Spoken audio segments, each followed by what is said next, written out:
Estudios de Cinecittà, el mismo lugar donde se filmó Ben-Hur, donde Fellini construyó mundos enteros sobre un suelo de arena y yeso. Ahí está hoy Mel Gibson, con un presupuesto de $100 millones y 20 años de obsesión acumulados, filmando lo que él mismo ha descrito como el proyecto más importante de su vida. No es una secuela normal. Gibson lleva 2 décadas intentando explicar por qué esta película tiene que existir. Y cada vez que lo hace, lo que describe suena menos a una continuación religiosa convencional y más a algo que ningún cineasta occidental ha intentado mostrar antes.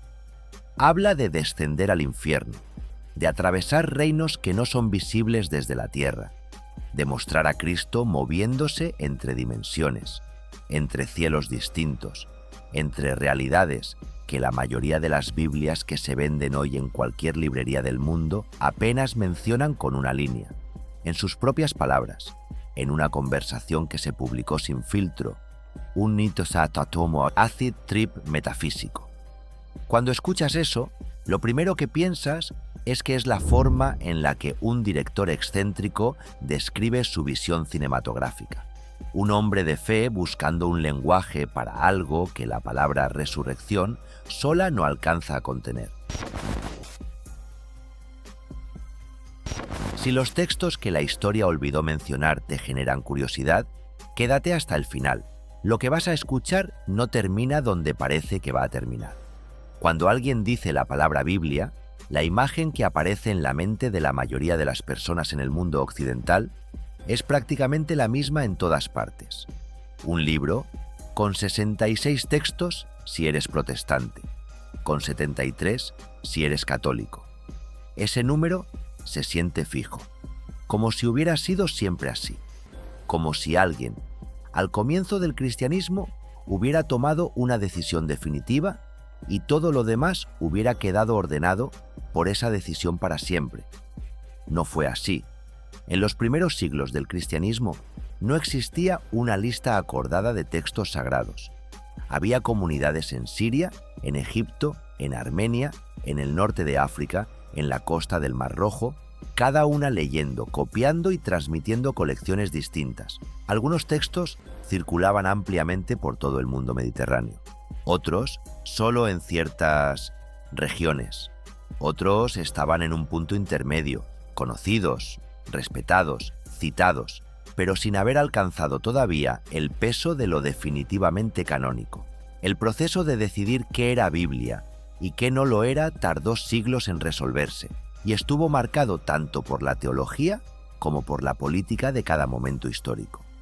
En el año 363, el Concilio de la Odisea comenzó a trazar límites más claros. Ciertos textos quedaron dentro, ciertos textos quedaron fuera. Fue una decisión con consecuencias que se sienten hasta hoy, y entre los textos que quedaron del lado equivocado de esa línea estaba uno que había sido citado, respetado y tratado como escritura sagrada por comunidades cristianas durante generaciones: el libro de Enoc. Y aquí está el detalle que casi nadie menciona cuando se cuenta esta historia. El libro de Enoc no era un texto marginal cuando fue excluido. No era algo que se leía en los márgenes del movimiento cristiano. La carta de Judas, que hoy está en cualquier Biblia que puedas comprar en cualquier país del mundo, cita directamente al libro de Enoc en sus versículos 14 y 15, casi palabra por palabra.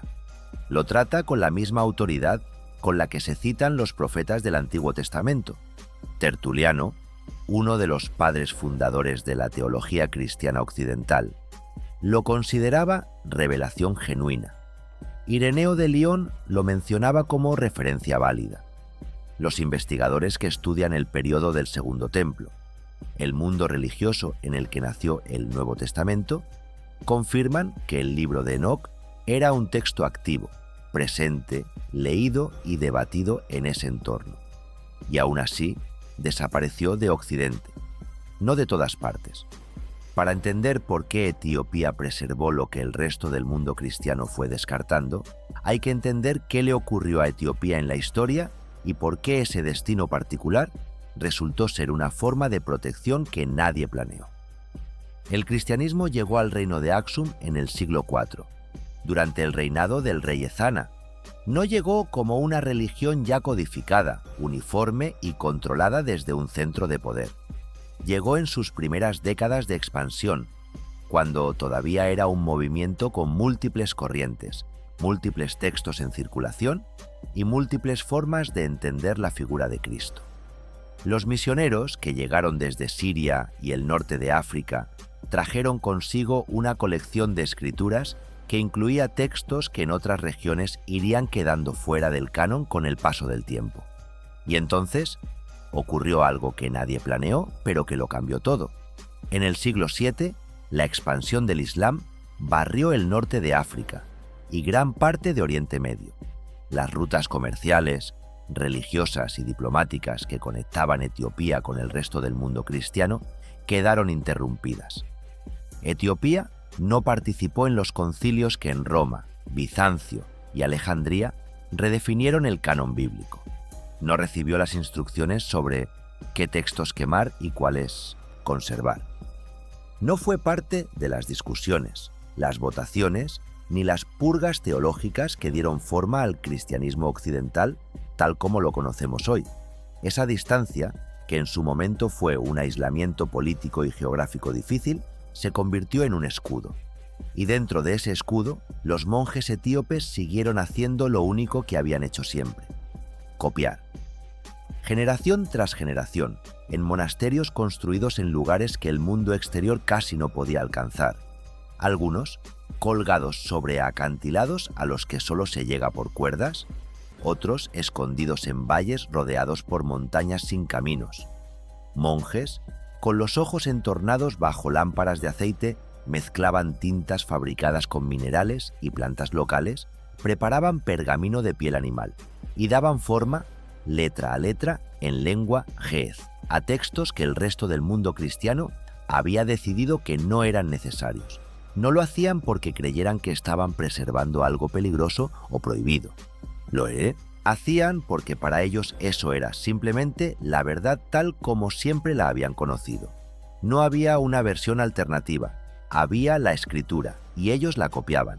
El resultado es uno de los patrimonios religiosos más extraordinarios que existen en cualquier parte del mundo. La Biblia de la Iglesia Ortodoxa Etíope Tewahedo contiene 81 libros. No 66, no 73, sino 81.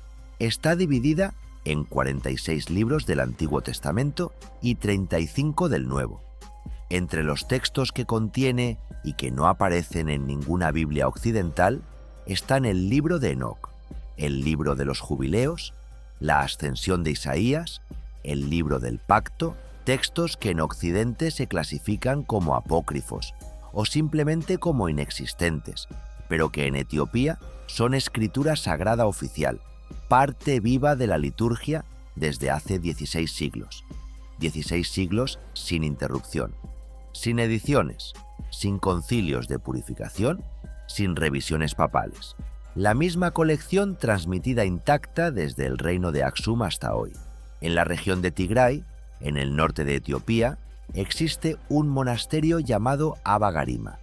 Es uno de los lugares donde el cristianismo ha sobrevivido de manera más ininterrumpida en toda la historia del planeta, durante invasiones, durante sequías, durante siglos de olvido por parte del mundo exterior.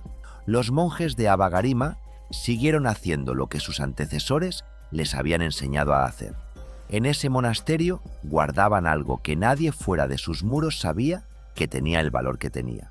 Cuando un equipo de investigación llegó para realizar análisis de radiocarbono sobre los manuscritos conservados allí, los resultados fueron los que producen silencio en una sala llena de especialistas. El manuscrito conocido como Garima II fue fechado con un margen de confianza científica entre el año 390 y el 570 de nuestra era. El Garima I, entre 530 y 660. No son fragmentos, no son páginas sueltas. Son evangelios completos, con ilustraciones en color de los evangelistas, con ornamentación detallada, con concordancias textuales y comentarios marginales. Son los manuscritos cristianos ilustrados más antiguos que se conservan completos en cualquier parte del mundo. Eso no es un detalle de especialista. Eso cambia el mapa. Durante décadas, la historia del arte cristiano se había construido con referencias casi exclusivamente europeas.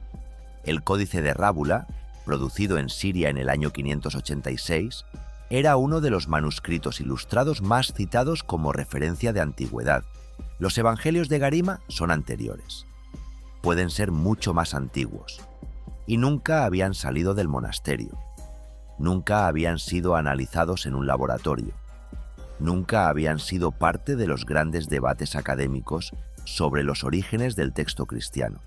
Jacques Mercier, historiador del arte francés que fue uno de los primeros investigadores occidentales en estudiarlos con detenimiento, describió el momento de verlos por primera vez como un impacto físico. No era solo la fecha que revelaban los análisis. Era la calidad, la precisión de las ilustraciones, el estado de conservación de páginas que tienen entre 14 y 16 siglos, una técnica que en ese momento histórico Europa todavía no había alcanzado. ¿Cómo sobrevivieron en ese estado? Parte de la respuesta está en un relato que los propios monjes transmiten de generación en generación, que durante las invasiones que se produjeron entre los siglos IX y XIV, los manuscritos fueron escondidos en una cueva y sellados hasta que el peligro pasó. Historia o leyenda, el resultado es el mismo. Esas páginas llegaron intactas hasta nuestros días, y el mundo occidental no lo supo hasta que alguien fue a buscarlos. Pero los Evangelios de Garima son solo uno de los elementos de lo que Etiopía preservó. El texto que más preguntas genera cuando se estudia con atención es el libro de Enoc. Fue escrito siglos antes del nacimiento de Jesús, probablemente entre el año 300 y el 100 antes de Cristo. Está compuesto de varias secciones con enfoques claramente distintos. La más antigua y la más perturbadora es el libro de los vigilantes, que narra la historia de 200 ángeles que descendieron del cielo, tomaron mujeres humanas y engendraron a los Nefilim, seres de naturaleza mixta cuya presencia en el mundo precipitó el diluvio. Hay después una sección de visiones astronómicas sobre la estructura del cosmos, una serie de sueños proféticos y la sección que más conexión directa tiene con el Nuevo Testamento, las llamadas similitudes o parábolas, fechadas por los investigadores entre el año 100 a.C. y el año 70 de nuestra era. En el capítulo 46 de esas similitudes aparece una figura que resulta desconcertante en su precisión. Se describe a un ser cuya cabeza es blanca como la lana, cuyo rostro está lleno de gracia, rodeado de ríos de fuego, sentado en un tribunal celestial. Los ángeles se inclinan ante él. Los poderosos de la tierra son juzgados. En el centro de todo hay una presencia luminosa que ejerce autoridad sobre toda la creación. Ese ser es llamado el Hijo del Hombre, el elegido, el juez justo. No aparece como un maestro cercano o como un pastor gentil. Aparece como una realidad cósmica ante la cual todo lo creado responde. Ahora, vayamos al Apocalipsis de Juan, escrito en torno al año 95 de nuestra era, siglos después. Su cabeza y sus cabellos eran blancos como la lana, blancos como la nieve. Sus ojos eran como llamas de fuego, sus pies semejantes al bronce bruñido, refinado en un horno, su voz como el sonido de muchas aguas. Su rostro brillaba como el sol en todo su esplendor. Los especialistas que han comparado esos dos textos con rigor no usan la palabra coincidencia. George W. E. Nickelsburg, profesor de estudios del Antiguo Testamento en la Universidad de Iowa y autor del comentario académico más completo sobre el primer Enoc en lengua inglesa, dedicó décadas a comparar los dos textos. Su conclusión fue que las similitudes son demasiado específicas para ser producto del azar, que el autor del Apocalipsis estaba trabajando con una tradición que ya existía en el libro de Enoc, que no estaba inventando una nueva visión, sino amplificando y precisando una que ya tenía siglos de antigüedad cuando él escribió. Y lo que hace todo esto más difícil de ignorar es un detalle que está en cualquier Biblia que cualquier persona pueda comprar hoy. La carta de Judas, versículos 14 y 15, cita directamente al libro de Enoc. Trata sus palabras con la misma autoridad profética con la que se tratan los textos del Antiguo Testamento canónico. Eso significa que en las primeras comunidades cristianas, el libro de Enoc no era literatura marginal. Era parte activa de la conversación teológica sobre quién era Cristo y qué había venido a hacer. Esa conversación fue cerrándose en Occidente a lo largo de los siglos IV y V. En Etiopía, continuó.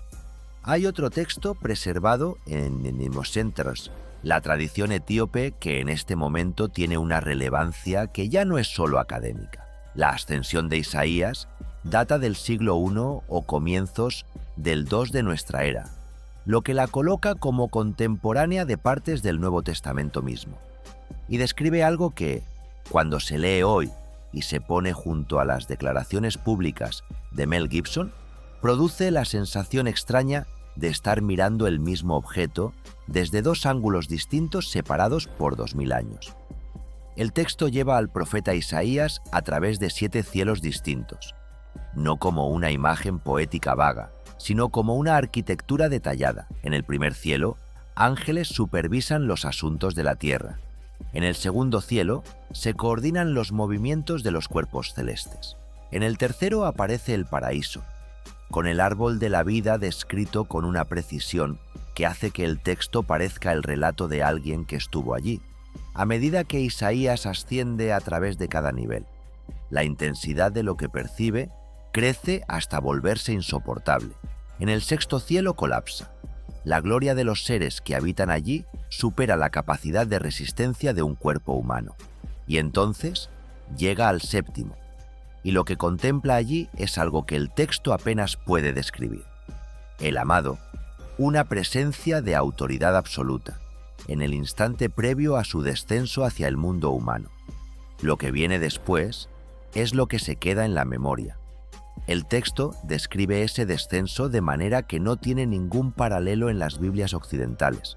El amado no cae directamente del séptimo cielo a la tierra de Israel. Desciende nivel a nivel, y en cada nivel hace algo deliberado. Toma la forma de los seres que habitan ese cielo para que puedan percibirlo sin ser fulminados por una presencia que de otra manera sería insoportable para ellos. En el sexto cielo aparece como un ser del sexto orden. En el quinto, como uno del quinto. Su brillo se atenúa en cada etapa, no porque su naturaleza cambie, sino porque elige contenerla. Lo que no tiene límite se comprime voluntariamente para hacerse comprensible en cada capa de la realidad. Y cuando finalmente llega al mundo humano, lo hace de manera tan completa que incluso los ángeles inferiores lo perciben únicamente como un niño. Solo el Padre y el Espíritu conocen quién está realmente dentro de ese cuerpo pequeño y frágil. Eso transforma completamente la manera de entender la encarnación, no como un instante, sino como un proceso deliberado de ocultamiento en múltiples etapas. Y la resurrección, dentro de ese mismo marco, tampoco es simplemente un cuerpo que vuelve a la vida. Es el momento en que todo lo que había sido velado se desvela de golpe. Cada capa de limitación retirada al mismo tiempo. La plenitud que había permanecido contenida durante toda la vida terrenal, desplegándose de manera completa e instantánea. No gradualmente, de una vez, como si una presa cediera. Ahora, volvamos a Roma.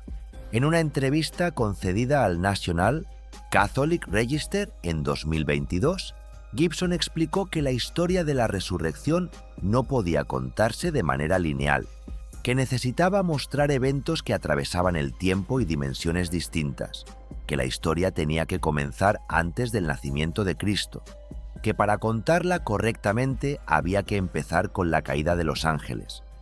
En el programa de Joe Rogan fue más directo. Dijo que estaba trabajando con 2 versiones del guión, una más tradicional y otra que describió en sus propias palabras como un acid trip metafísico. Habló de entrar en otros reinos, de ver caer a los ángeles, de descender al infierno como parte de la narración.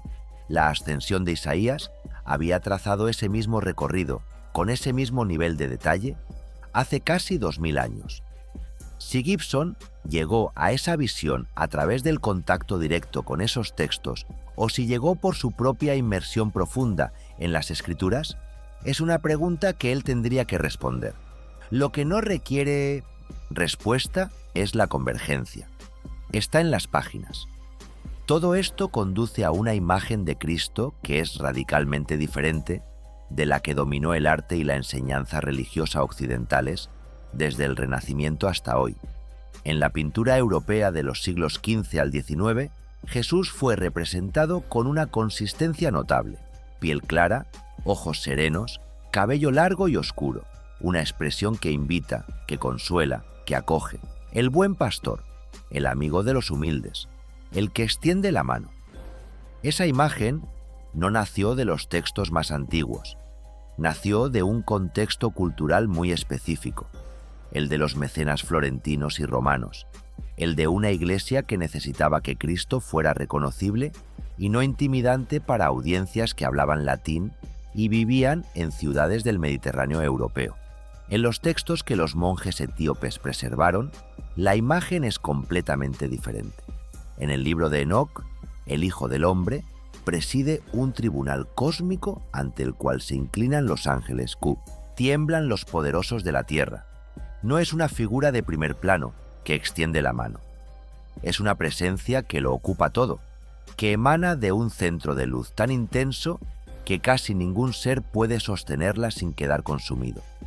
En la ascensión de Isaías, el amado es una realidad que elige limitarse para descender a un mundo que de otra manera no podría recibirlo.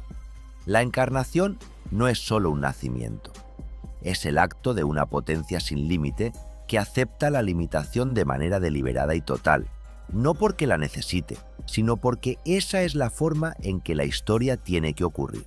En los iconos conservados en las iglesias de Tigray y la Libela, Cristo aparece con piel oscura, con ojos que tienen una profundidad que las representaciones europeas raramente alcanzan, rodeado de halos dorados que no son un adorno decorativo, sino la representación visual de una energía que lo rodea y que lo desborda. No es el buen pastor de los cuadros del norte de Europa, es el Señor del universo.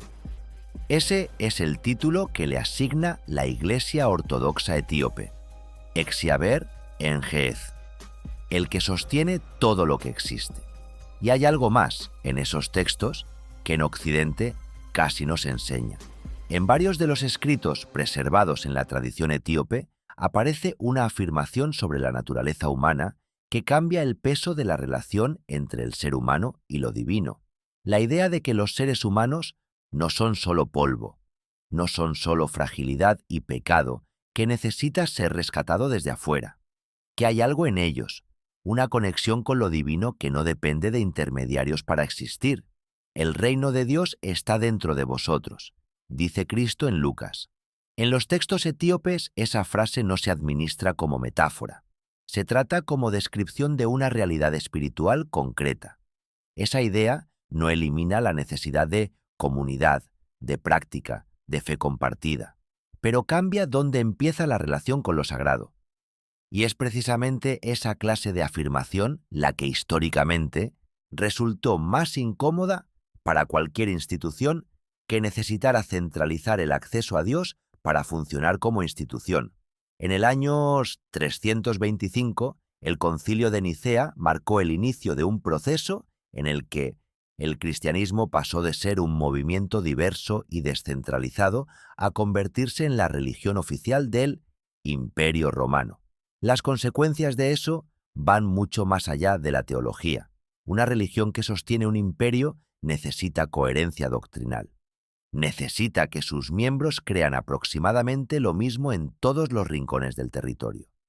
Necesita evitar que textos que afirman que el acceso a lo divino es directo, personal e independiente de cualquier jerarquía se conviertan en la base de la fe de millones de personas. El libro de Enoc describía la revelación llegando a través de viajes celestiales, no a través de autoridades religiosas aprobadas. La ascensión de Isaías describía un universo espiritual con 7 niveles de complejidad que ninguna institución podía administrar cómodamente. Los textos que hablaban de la luz interior del ser humano planteaban una pregunta que la Iglesia medieval no podía permitirse responder con libertad. Si lo divino ya vive dentro de cada persona, ¿cuál es exactamente el papel irreemplazable de los sacerdotes? No hace falta suponer ninguna conspiración para entender lo que ocurrió. Las instituciones humanas, en general, tienden a mantener los textos que refuerzan su estructura y a alejar los que la cuestionan. Eso no requiere maldad. Requiere el instinto de supervivencia institucional que cualquier organización grande desarrolla con el tiempo. Las decisiones sobre el canon no fueron tomadas por villanos. Fueron tomadas por hombres que creían estar protegiendo la coherencia de su fe. El resultado, sin embargo, fue que una parte significativa del pensamiento cristiano más antiguo quedó del lado equivocado de la línea. Mientras tanto, en los monasterios de Tigray, en un idioma que muy poca gente fuera de Etiopía podía leer, los monjes anónimos siguieron copiando, letra por letra, generación tras generación. Sin saber que siglos después, investigadores llegarían con equipos de análisis de radiocarbono, sin saber que el mundo académico terminaría reconociendo que lo que guardaban rivalizaba en antigüedad con los grandes textos de referencia europeos.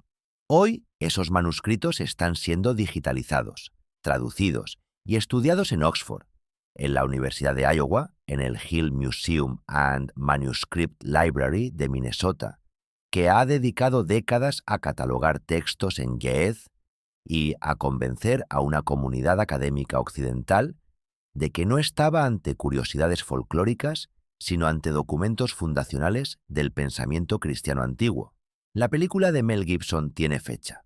Primera parte, Viernes Santo de 2027. Segunda parte, 40 días después, el día de la Ascensión. Lo que Gibson ha descrito públicamente, una historia que no sigue una línea temporal simple, que muestra a Cristo moviéndose entre dimensiones, que incluye la caída de los ángeles y el descenso al infierno, es lo que esos monjes etíopes preservaron en pergaminos que hoy los análisis de carbono datan en el siglo V y VI de nuestra era. La convergencia no requiere que Gibson haya leído la ascensión de Isaías directamente. La convergencia existe en los textos. Y lo que esa convergencia revela es algo que vale la pena detenerse a considerar. Que la versión del relato cristiano que Occidente recibió como definitiva y completa fue siempre una versión entre varias, una selección, no la totalidad. Y que esa totalidad, o al menos una parte mucho mayor de ella, sobrevivió en un lugar que el mundo exterior olvidó durante siglos.